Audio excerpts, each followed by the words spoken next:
Welcome to Lay Asasumba.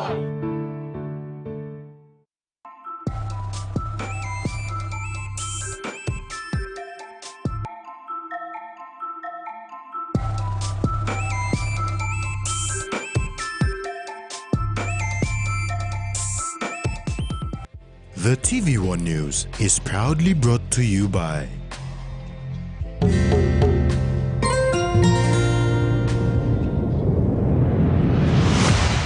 BSP, our bank, our people.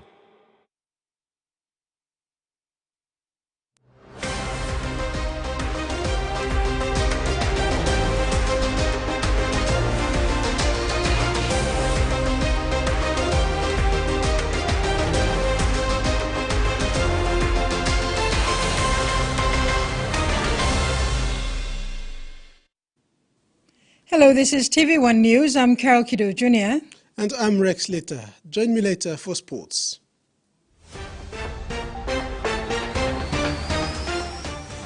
In this edition, majority vote for corporal punishment, government to progress with Frida, and Kumul's fans left disappointed.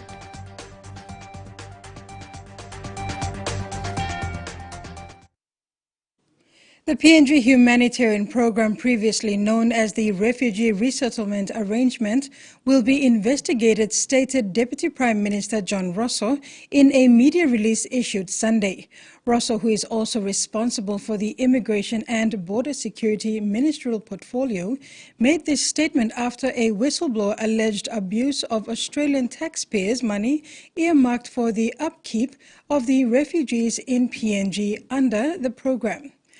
The Deputy Prime Minister said he received the document from the whistleblower on October 10th and wrote to Chief Migration Officer Stanis Hulau on October 25th requesting a formal response to the allegations.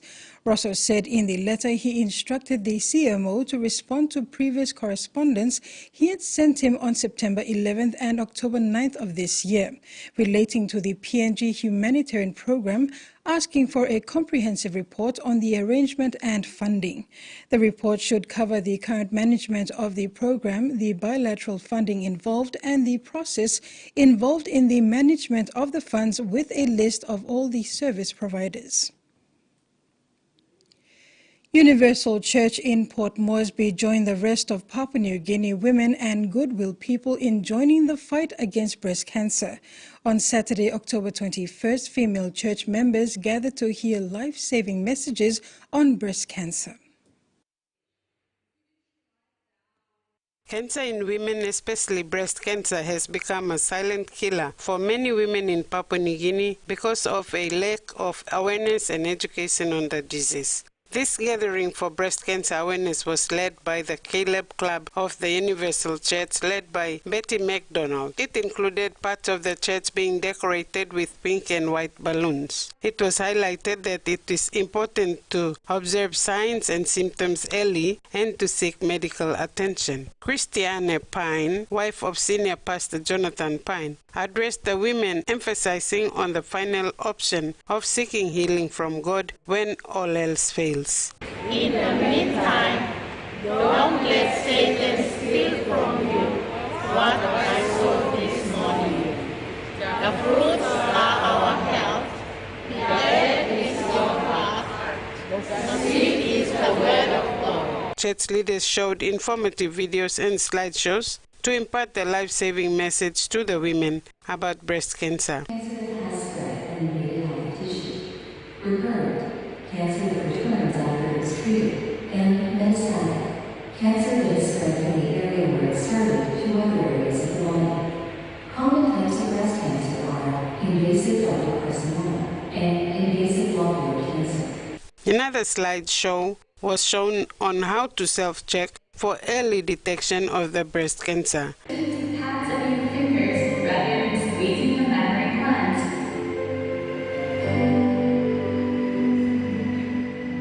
Next, move to the area under the arm. Feel for any swelling of the lymph nodes.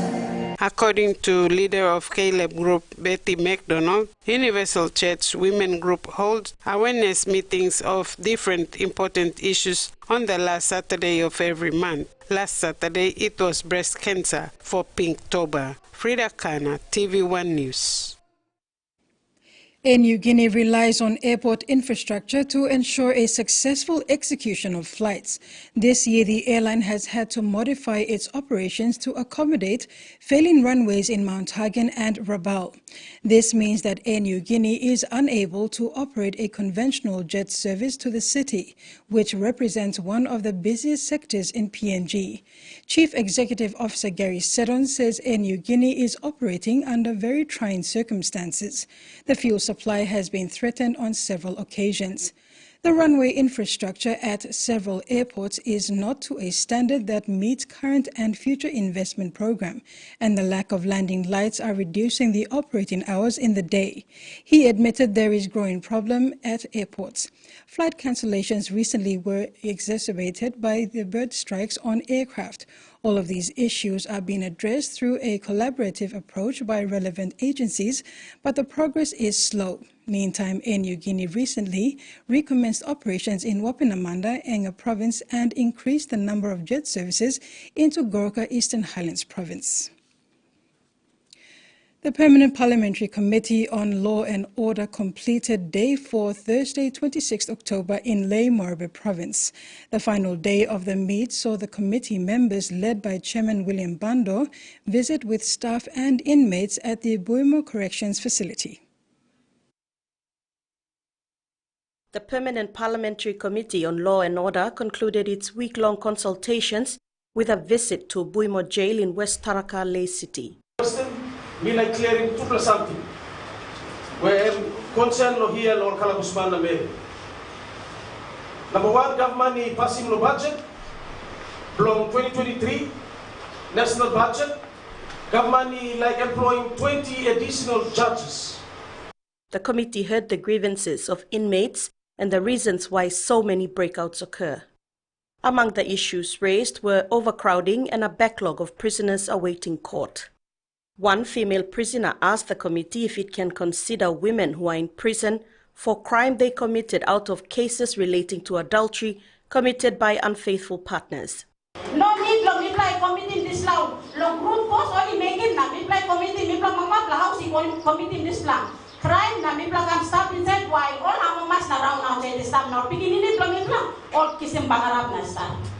Before the visit to Buimo prison, the committee gathered views on corporal punishment. A vote was taken by a show of hands. Majority of participants agreed for the corporal punishment to be enforced. Committee Chairman William Bando said this response will be included in the report and shared with the law and justice sector as well.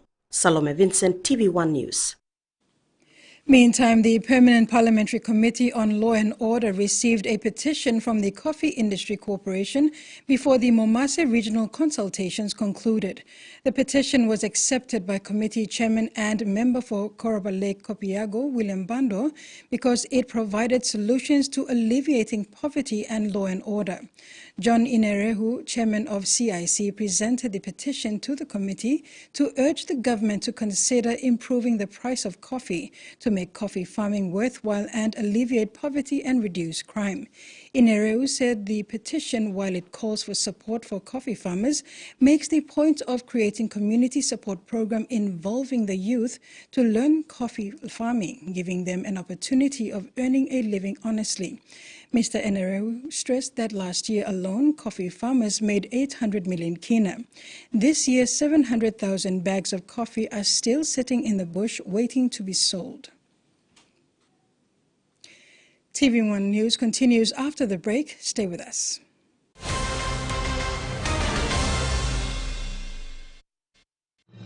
Experience a convenient and smarter way to do your banking with BSB Mobile Banking. You don't have to leave the office or your home to pay for bills. You can view your account balance, transfer funds, top up phone credits, or purchase Easy Pay units wherever you are. Visit your BSB branch today to register now for BSB Mobile Banking. BSB Mobile Banking, the smarter way to bank. BSB, our bank, our people. Enjoying life when we work together, making happy memories that last forever. Hot in talk, young or old, let's calories, family meal at home. We'll bring out the smiles, cause it's our favorite one minds. Tennessee Cola, scare rice, long scares, air price. Tennessee Cola, scare rice, long scare price. Amber, you like it? Papua New Guinea. We love a reason for a family gathering. A reason to play. A reason to ignite the flame. A reason to cook the best with the best. Flame Oil, now PNG made for PNG cooking. Flame Oil, winning taste. Hiya, Mama. You wait then, but me add him special flavor. Put in more flavor, put in more taste. Magical cuddle, get up and big smile on face. Time for kim chicken, a great mutu. Sip, sip, the moo, yes, magic on you. Maggi, the taste PNG loves. Ton, ton, ton, ton, hino, ton, ton. Nihimomo. If you can't stop thinking about the Hino range of trucks, then you better drive one today. Hino. Ton, ton. Never miss a moment. Instant breaking and local news delivered direct to you. Read anytime from anywhere. Download the Loop PNG News app today. Available now on Google Play Store and the App Store. Hi, I'm Darren Robertson, an expat pom, chef and part owner of the Three Blue Ducks in the Sydney beachside suburb of Bronte. A few years ago, I started thinking about making a shift towards more sustainable cooking, but I've become fascinated with cooking over simple fire or hot coals. I just want to see how far I can push that theory and what these simple elements can help me create. So welcome to my charcoal kitchen. Let's light the fires, stoke the coals and get cooking.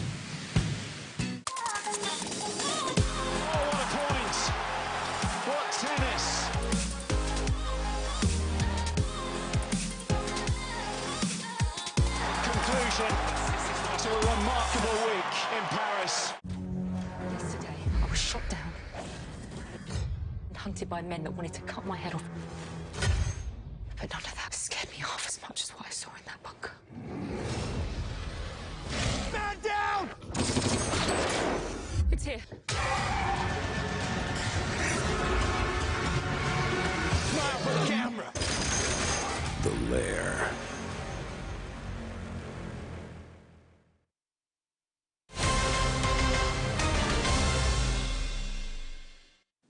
Welcome back. The government of Papua New Guinea, through the Mineral Resources Authority, is committed to progressing the Frida River Project Special Mining Lease or SML application. MRA Acting Managing Director Jerry Gary said the state was determined to commence the initial work on the Frida project in the first quarter of 2024.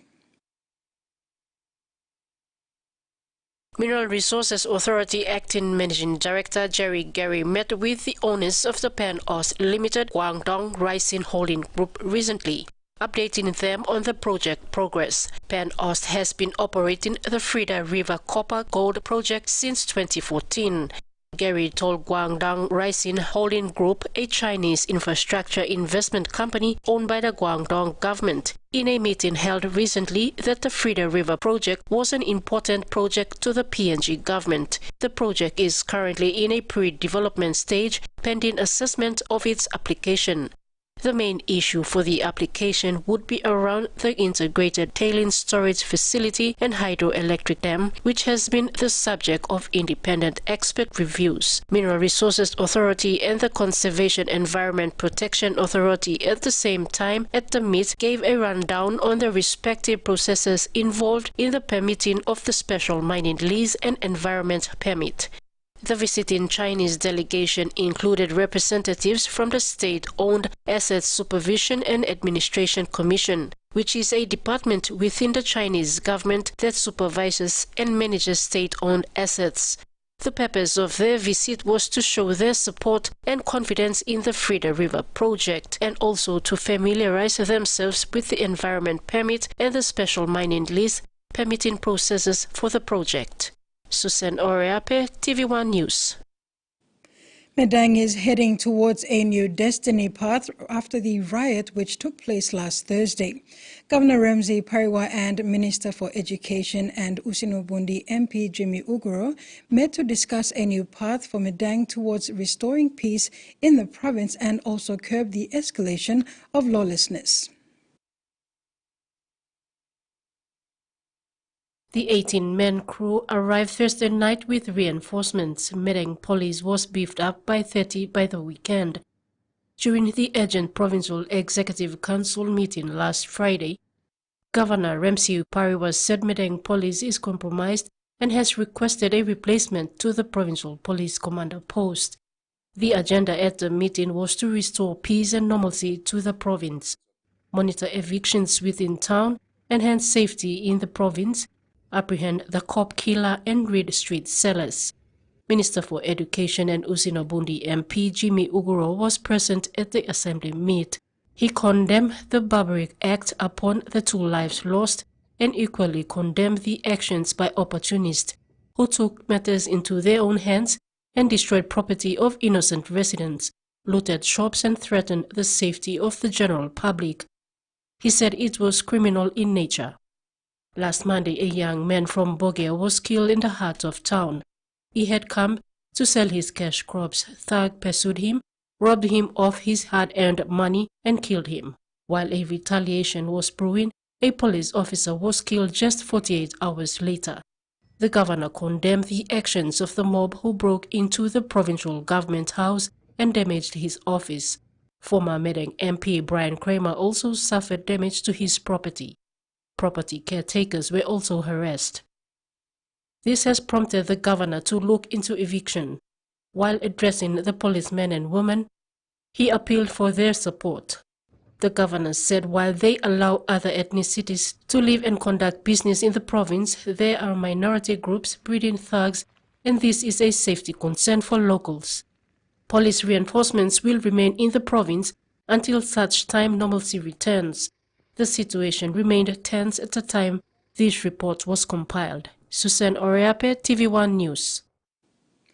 In light of last week's unrest, the Medang Provincial Administrator has called on the Police Commissioner and the Minister to look into funding the Medang Police with infrastructure and logistics in order to effectively attend to lawlessness in the province. Frank Lau said the unrest sparked by the barbaric killing of CID police officer Peter Tolpare caused havoc and overwhelming damage and threat to residents and business houses, which police in their capacity were unable to contain. Policemen and women, despite their offices and barracks being condemned, still continue to live and work in desolate environments amidst the faded uniforms and outdated, limited vehicle and vital resources. They continue to uphold their duties in enforcing law and order. With Thursday's civil unrest, it was evident that the overwhelmed police force were outnumbered and lacked capacity to contain sporadic riots in town, resulting in properties being damaged, business houses looted, and incomprehensible cutting down of trees, stoning of vehicles, blocking of roads, and burning on public streets. Provincial Administrator Frank Lau believes Medang continues to be overlooked, with policing support in resource and infrastructure a contributing factor to a somewhat incapacitated police force and an increased crime rate province-wide. Police are being criticized for the lack of control, but Mr. Lau commends them because they still manage to hold their own and respond to law and order matters as best they know how. Salome Vincent, TVWAN News. Trade and Investment Minister Richard Maru delivered a speech at the 4th EU conference where he emphasized the importance of the EU market as the government embarks on growing the economy through trade and investment. He expressed gratitude towards the organizers of this important event. During the 4th EU conference, Papua New Guinea's Minister for Trade and Investment, Richard Maru, emphasized the government's priority of economic growth through trade and investment. Maru highlighted the significance of the European Union market for Papua New Guinea. PNG annually exports up to 950 million USD to the EU while importing 100 million USD, showcasing a trade surplus that has been instrumental in developing local industries. Maru stressed the need to strengthen trade ties further, acknowledging growth and the potential for European investors in the country. He touched on environmental standards and compliance, emphasizing the importance of cooperation between the EU and PNG to ensure compliance with the new EU laws. Maru assured the government is committed to preserving its vanilla market by considering a ban on certain fumigants. Furthermore, Maru proposed a shift in policy, expressing the government's desire to process local raw materials, create a feed industry, and promote self-sufficiency in food production. He invited European companies to look into these opportunities. We are determined to step up our relationship, our trade and investment relationship with the EU. Just because we are working across China by hosting a conference in Hong Kong the previous week, it doesn't mean that we've lost sight of our relationship with the European Union. You are too important for us now and into the future. We'd like to see more European Union investors come to PNG.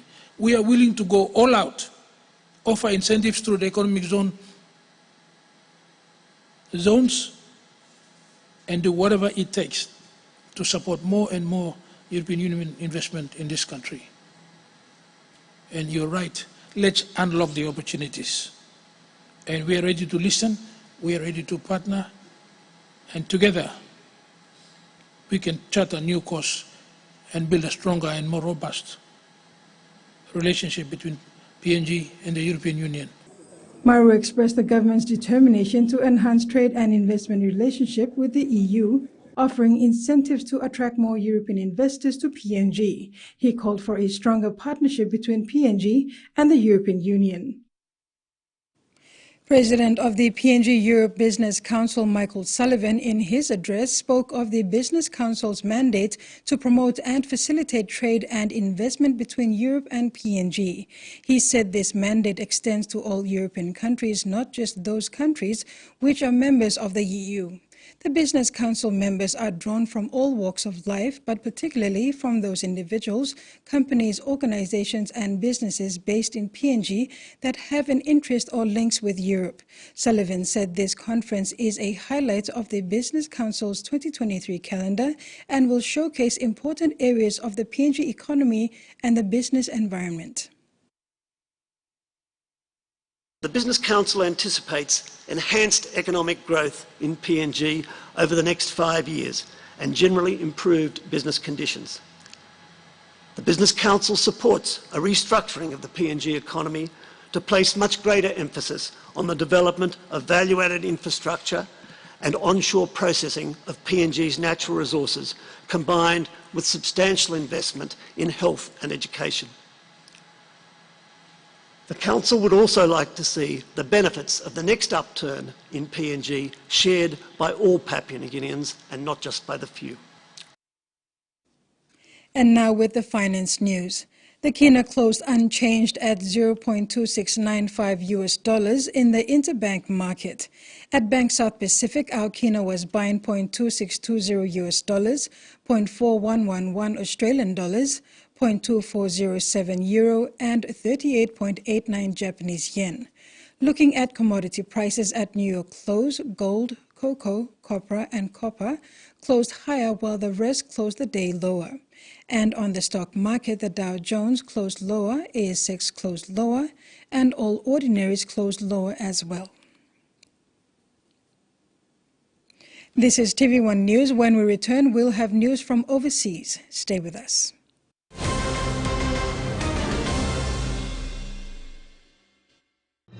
Experience a convenient and smarter way to do your banking with BSB Mobile Banking. You don't have to leave the office or your home to pay for bills. You can view your account balance, transfer funds, top up phone credits, or purchase Easy Pay units wherever you are.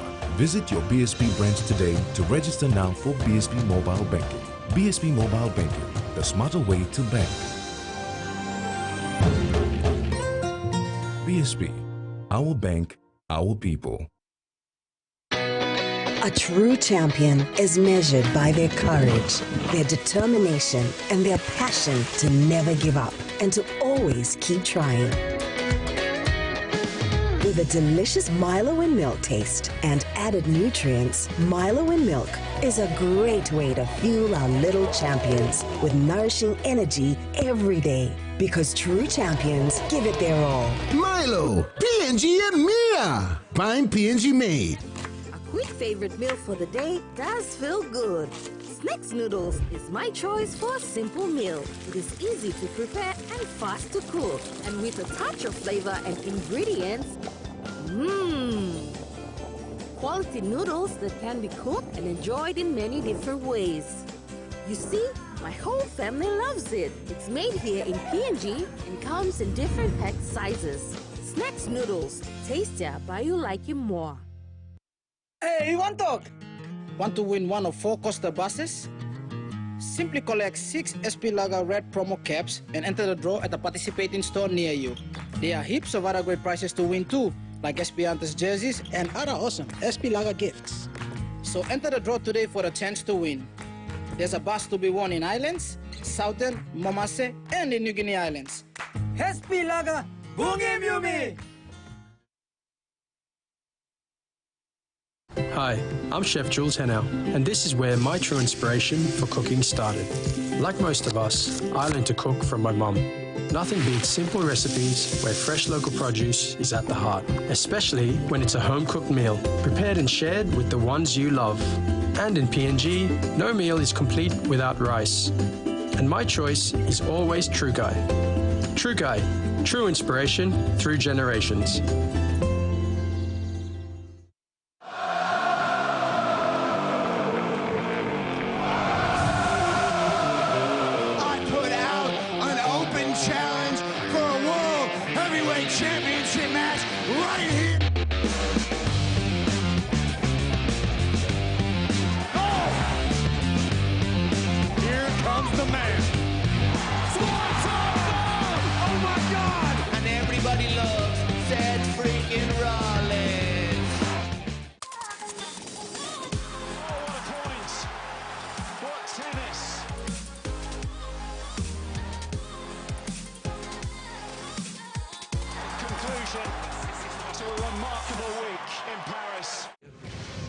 People have more money than God. Our ship is coming in. You'll see.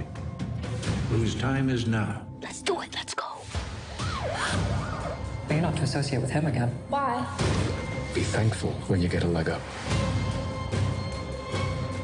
Never forget the past, because you never know when they may come looking for you. America, the land of dreams. Armageddon Time. Premieres Saturday, November 4th, 9 p.m. on each. Welcome back. Fiji and Papua New Guinea were amongst 14 countries that opposed a resolution calling for an immediate humanitarian truce in Gaza, while 120 countries voted in favor. The Assembly adopted resolution titled Protection of Civilians and Upholding Legal and Humanitarian Obligations was put forward by Jordan on behalf of the Arab group. It also condemns all acts of violence against Palestinian and Israeli civilians, including all terror and indiscriminate attacks. The United Nations resolution calls for unhindered aid and protection of civilians.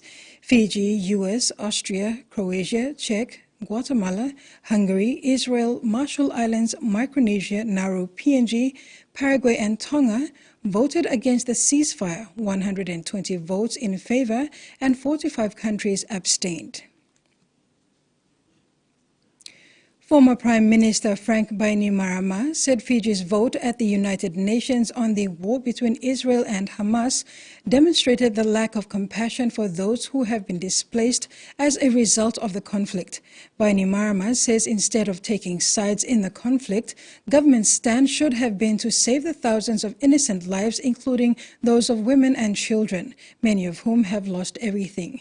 He said the vote for peace and diplomatic resolutions to end the suffering of innocent civilians and, importantly, to send critical humanitarian aid and supplies into the Gaza Strip would have been better. A young Adelaide man says he's been forced to leave his home of nearly 2 decades because of an agonizingly long wait to get a new visa.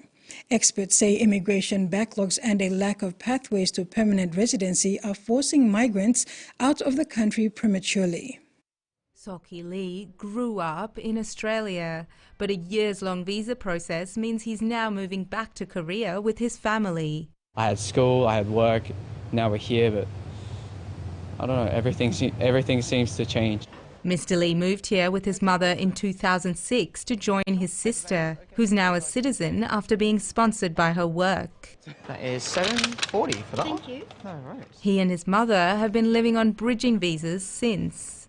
In 2017, when he was 16 years old, Mr. Lee's mother applied for permanent residency and included him as a dependent. But in March this year, his visa was refused because he had just turned 23. Under the visa criteria, if Mr. Lee was still 22, he may have still been eligible for residency. Mr. Lee had plans to study once he was on a permanent visa so he could access cheaper fees. When I go to Korea, I have to go to the national services for 2 years now, so that is compulsory, so I have to sort of find a job through the army. Earlier this year, a review commissioned by the federal government found that the immigration system was not fit for purpose and that the country needed to offer migrants on temporary visas a clear pathway to permanency. The government has outlined a new strategy taking on some of the review's key recommendations and says it's hired 600 new staff to process visas and nearly halved on-hand applications from 1 million in June last year. Ideally, they would get the backlog down to the hundreds of thousands. So I think hiring of more staff would be good. Experts admit the government faces a challenge, but say migrants shouldn't be left in limbo. Clear communication about the stages, any transitional arrangements is very important. When my family goes back, we can't really get a suitable, like a job, because we've been living here for so long. Stepping into an uncertain future. The Australian government will provide an initial $800,000 to support the government of Vanuatu's immediate response to Tropical Cyclone Lola. The package will provide essential items for impacted communities, including shelter and water purification supplies, in line with the government of Vanuatu's priorities. Funding will also support the Australian Humanitarian Partnership with leading Australian NGOs to deliver additional essential, targeted and effective humanitarian assistance to local communities impacted by the cyclone. This builds on Australia's ongoing support to Pacific communities and governments to better prepare for and respond to disasters. The Royal Australian Air Force has supported Vanuatu and Solomon Islands with aerial assessments of the damage caused by the cyclone and will assist with the delivery of humanitarian relief supplies. Experts are warning the rush to install renewable energy could be destroying biodiversity. La Trobe University in Melbourne's north wants to reach net zero emissions by 2029, but environmentalists say it'll come at a cost. This site in Melbourne's north will soon be home to more than 4,000 solar panels. This will be the largest urban solar farm in Victoria. But in order to build it, La Trobe University has cleared the 3.5 hectare site of about 300 trees. Trees are our only viable way of actually reversing climate change. And so we're really shooting ourselves in the foot by clearing vegetation to put in renewable projects. A report commissioned by the university found the trees were not significant and the rest of the plants were mostly weeds. I think it's a real failure of our planning system that this place was considered vacant land. This is 80-year-old vegetation that supported threatened species like Gangang cockatoos. The solar farm's expected to provide enough energy to support an entire suburb. Sometimes, as in cases like this, we have to do something that not everyone's going to be happy about, but we think we've got the balance right. The Friends of Darebin Creek group is among those who aren't happy. The La Trobe Bundoora campus is in the upper catchment of the creek. We have to be very careful and mindful of what could be seen as just a small area. It's a very significant natural space. The university says it'll plant more than 600 trees and 4,000 shrubs to replace what's being taken out at the site over here, but they won't be planted on that site. They'll be across the university. Construction is due to start next year. 2 out of 5 South Australians would consider buying an electric vehicle, according to a survey done by the RAA. But most people are still put off by the higher purchase price, even if there are savings to be made in the long run. More South Australians are making the switch to electric vehicles.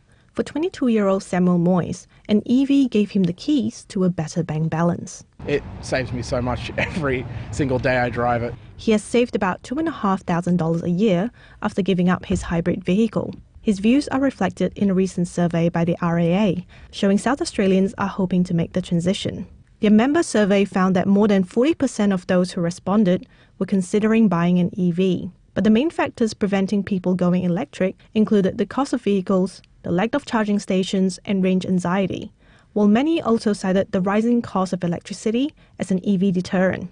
There is also a significant country-city divide. Only 33% of country drivers say they would consider buying an EV, compared to 49% of city drivers. What we've seen is that about half the people are prepared to pay between $5,000 and $10,000 more for an EV to make that transition. While some people are willing to fork out the money, 3/4 of survey respondents think EVs are expensive. They're dear up front, but you get some advantages over the life of the vehicle, which pay back.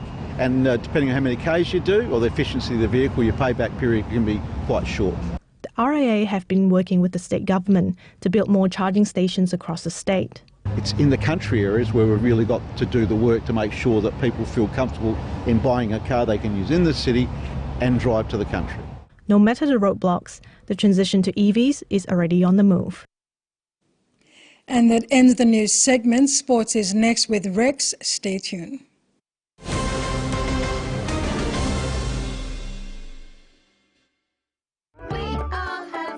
Children have rights. Be part of the Children's Voices Challenge. If you are between the age of 6 and 17 and would like to raise your voice, share your views and future wishes on how best you can make a difference and improve our country, we want to hear from you.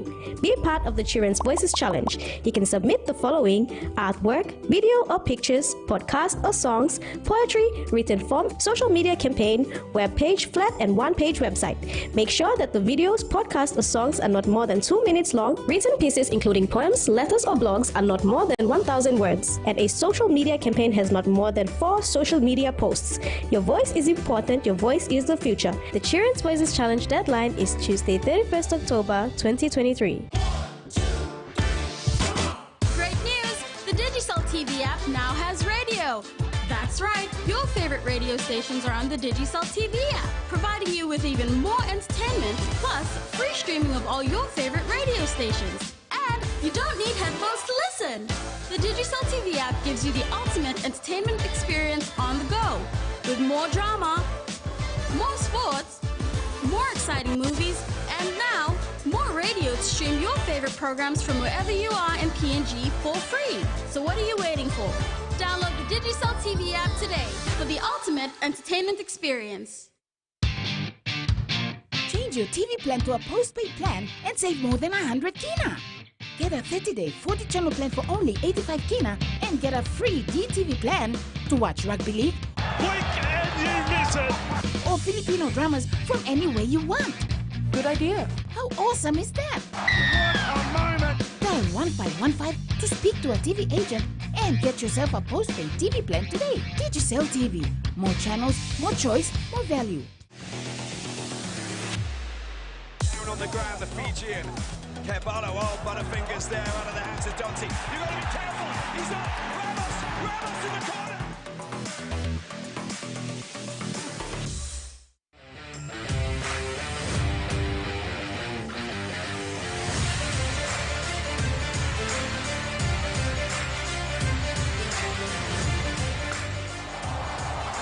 Adjusted so well. G'day, this is my backyard, the Aussie Outback. That's where we're heading. All right, come on. Let's rock and roll. Wow, that is beautiful. Summon the most amazing scenery in the country. The thing about this country, it's full of things that want to eat you and drown you. What the hell? Hey, have a look at this baby. Great white sharks! Yahoo! What could possibly go wrong with this? Oh! I'm stuck. Drive it! Holy This is a really special corner of the world. There's a real sense of connection between the people who live here and the land around them. Have a look at that. This is epic! It doesn't get much better than this. I think we barely scratched the surface. Look at this place, we're on paradise. Experience an epic Outback Odyssey this October on Outdoor.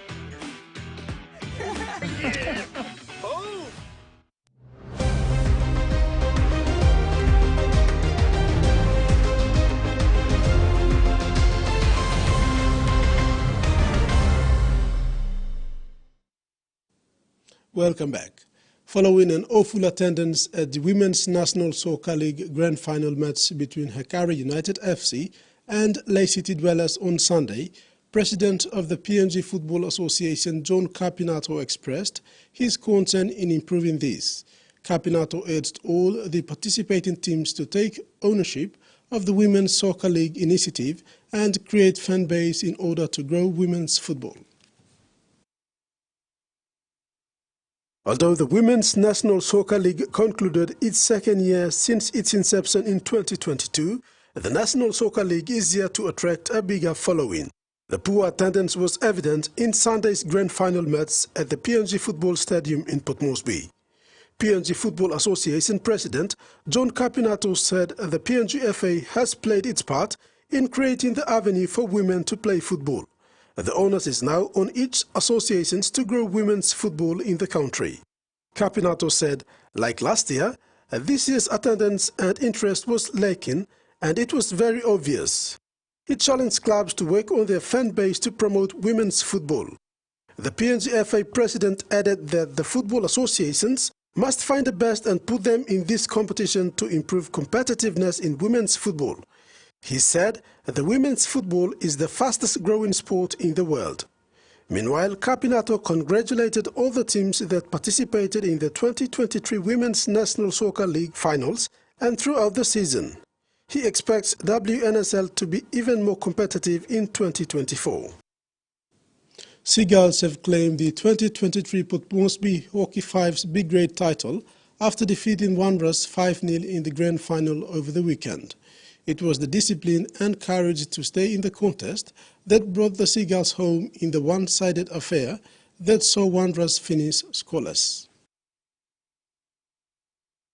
With only 3 experienced players on the paddock, Redley and Bernard Lavako and Dennis Watawan leading the side in the Seagulls outfit, the young inexperienced side troubled their opponents with or without the ball all afternoon.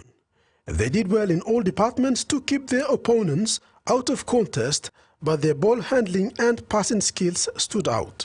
The team captain Redley Lavako said, "The Seagulls came into the match prepared and were never worried about the opponent.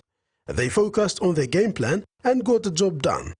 Normal game, every time, every afternoon, that's a single to make play the street, so only about to go play road them, that's a play the road, run about them, that's the lerima, that's a play the run about so. Start mbasa talk pass so la line pass na more basic something by sawa inside of field, which also lining on also when come inside there I'm the making me. No master mangeli start was all ari talk namda winning game. Coach Eva Ilumpui was super proud of the team. She said Seagulls was formed with the boys from the streets of Erima. Seeing them win the big grade title is a big achievement. So we took the challenge by getting all these young youths from the community. As you can see, this is whole of the community that's here now. So how all young boys will perform no feel, I am just so impressed with it because this is, you're talking about street hockey. With the Hockey Fives competition completed, Ilumpui anticipates that the team will participate in the Hockey 11s competition next year when the competition resumes. She thanked fans and sponsors for their support this season. The young champion side is looking forward to next year with hopes of Hockey 11s so they can really put their talent on full display. Truka Industries presented a cheque of over 500,000 kina to Team PNG in support of their participation in the 2023 Solomon Islands. The official presentation took place today at the Truka Industries corporate office in Port Moresby. With Truka Industries' financial support, Team PNG is ready and equipped to give its best in the 2023 Pacific Games and do PNG proud. Truka Industries CEO Alan Preston described Truka's association with PNG OC as a legacy partnership. He explained that his team had worked alongside PNG Olympic Committee as members of the Trukai Fund Run Committee for almost 12 months and was proud of this achievement through a combined effort that has resulted in 500,000 kina raised for Team PNG.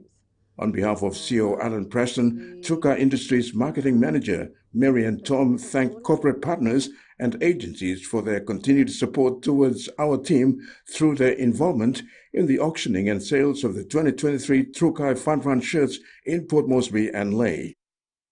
We're very happy to announce that from the sale of the Fun Run shirts, through all of the participation of the Fun Run on the Sunday, the August 20th, we've been able to raise 502,000 kina, 513 toya from this fundraising event. So really like to congratulate everyone and thank everyone for their support, because we wouldn't have been able to do this without the business houses. On behalf of Team PNG, PNG OC President Sir John TVWAN Nkura extended his gratitude towards Truka Industries for the tremendous contribution to Team PNG.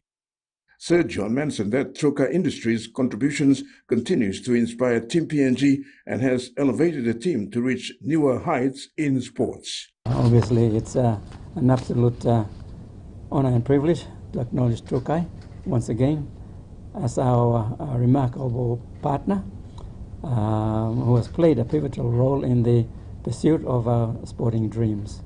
And basically that's to say that we are putting athletes first, and it's fantastic news for Trukai to be supporting us to the value of over 500,000 kina, and their unwavering support and the generous contribution is always appreciated, because at the end of the day it's assisting athletes and officials to go to the next games, which is Honiara. Trukai Fund Run is Team PNG's largest fundraiser and has been a major and naming rights sponsor for the last 23 years since 2000. Terry Longwood, TV1 Sports. Fiji has produced its biggest ever win over Papua New Guinea with a 43-16 victory in a tri-fest that left the Port Moresby crowd shell-shocked. Kumul speedster Alex Johnstone cut through Fiji's defense on the left edge and sliced his way over to score the opener in just the second minute. However, it was all Fiji from there when Ket Dononge raced through to score in the 12th minute from a Jerambula grabber. Fiji Body shocked Kumul fans Sunday afternoon with a 43-16 win over PNG. It was all Fiji from there when Jerambula put in a grabber that saw Kurt Donaghy raced through to score in the 12th minute. The visitors made it two in a row when skipper Tui Kamikamitha crashed over next to the post in the 18th minute. Kumul's forward Kevin Apple was put on report and sin-binned in the 27th minute for his role in a lifting tackle. Donaghy then bagged his double after touching the ball 3 times in a sensational team try in the 33rd minute. Brendan Wakeman slotted a field goal on the stroke of halftime, and Fijians picked up where they left off in the second half. Micah Sivo scored a quick-fire double after a barnstorming run down the left wing in the 46th minute, which was followed moments later with an 85-meter intercept try.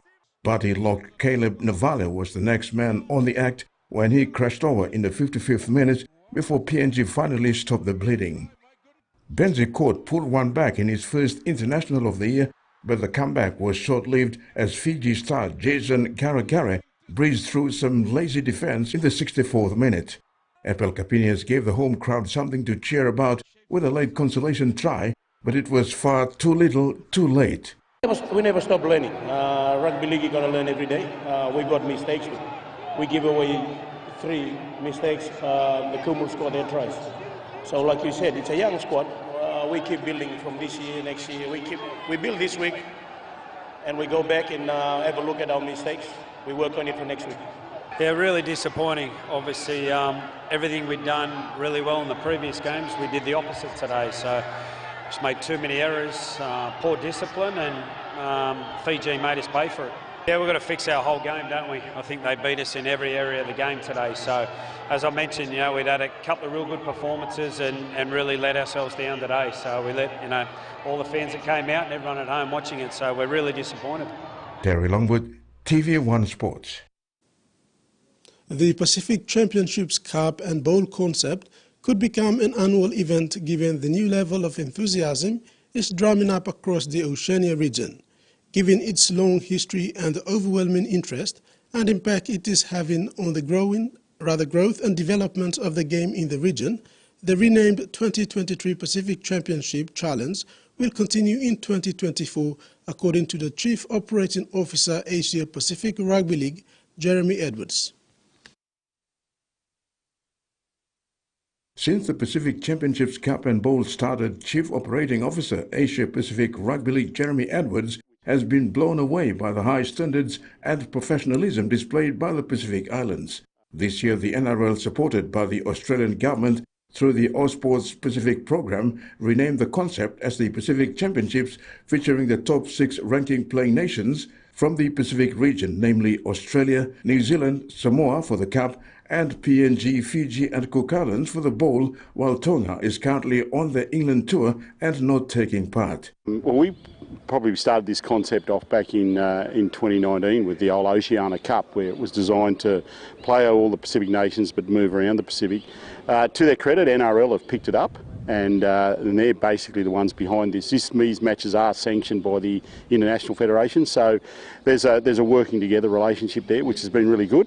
So we, through the Australian government and the NRL, hopefully we'll continue this program on, and where it'll move around the Pacific, and we'll continue to play the Pacific nations. And of course this year we're seeing the women involved as well, which is excellent. The championships bring together top male and female athletes from across the Pacific, not only to display their rugby league talents, but also showcase their beautiful culture and build friendship. With the Cup and Bowl finals now scheduled for this weekend, Edwards has been impressed with the game, saying this is a great concept with a long history. The championship, sanctioned by the International Rugby League Federation, is now part of the NRL international window, played at the back end of the year. Edwards explained that at the end of the championships, the IRL and NRL would go through the ranking process again to assess and determine the respective teams standing on the international table. That was structured in and around where the world rankings sit at the moment, which is a good start. And I think as this competition continues on and evolves, who knows what great things will come out of that. But I think, and this is the first time that we've used the new international window, which is at the back end of the year. So we've got the down in this part of the world we have the Telstra Cup for the period, and then we've got a dedicated international window, which is great. So we've got a great season all the way through with the Origin, and then we move into the international. So clear, defined windows of this competition, and then to potentially keep continuing to move it around the Pacific, which is great. The Pacific Championships will conclude this weekend with PNG and Fiji challenging for the Bowl, while Australia meet New Zealand in the Cup final on Sunday. Terry Longwood, TV1 Sports. And that ends the sports segment. Over to you, Carol. Thank you, Rex. Here is the weather forecast for the main centers for the next 24 hours.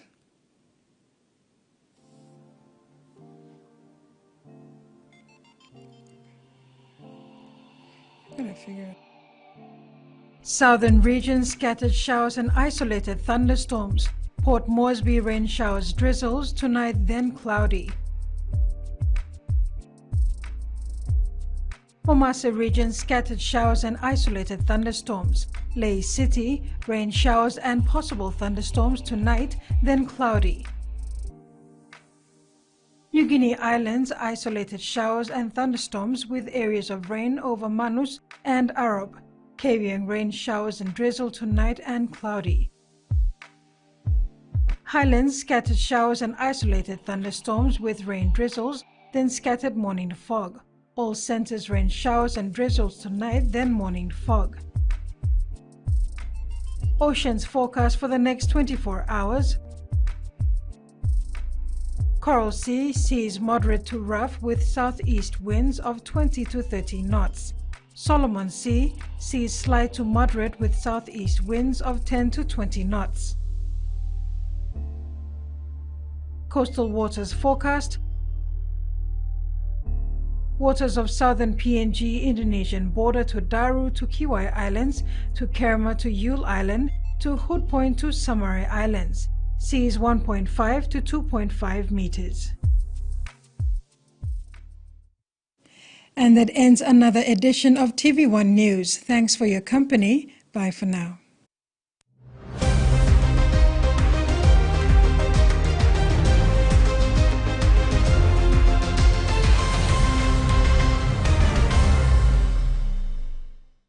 The TV1 News was proudly brought to you by